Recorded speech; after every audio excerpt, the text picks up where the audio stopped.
নারীরা যখন নেতৃত্ব দেয় তখন সমাজ দৃঢ় ও সাহসী হয়। নারীরা যখন শিক্ষিত হয় জাতি আলোকিত হয়।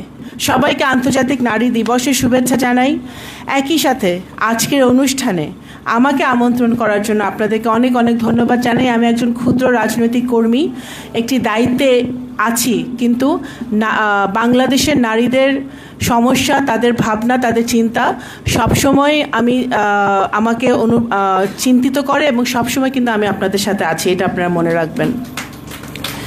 এবছর আন্তর্জাতিক নারী দিবসের প্রতিপাদ্য হলো সফল নারী ও মেয়েদের জন্য অধিকার, ন্যায় বিচার এবং পদক্ষেপ।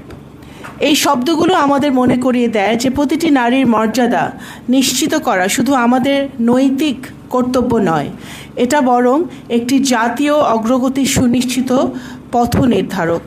নারীরা যখন শিক্ষিত হয় জাতি আলোকিত হয়। নারীরা যখন প্রেরণা দেয় জাতি এগিয়ে যায়।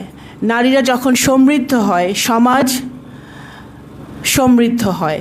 আর নারীরা যখন নেতৃত্ব দেয় তখন সমাজ দৃঢ় ও সাহসী হয়। জাতীয় কবি কাজী নজরুল ইসলামের একটি বিখ্যাত উক্তি আছে, জগতের যত বড় বড় জয়, বড় বড় অভিযান, মাতা ভগ্নী ও বধূদের ত্যাগ হইয়াছে মহীয়ান। আমাদের মহান মুক্তিযুদ্ধ কিন্তু সবচেয়ে বড় একটি প্রমাণ।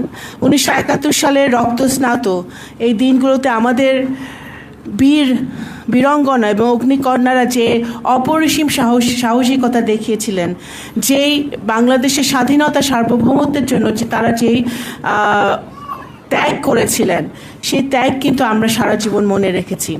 বরং আমাদের জাতির মনোমন্দিরে স্পন্দিত এক অমর সুর, যা প্রজন্ম থেকে প্রজন্মতরে অনন্ত প্রেরণার দীপশিখা হয়ে তারা সবসময় জ্বলবে আমাদের মাঝে।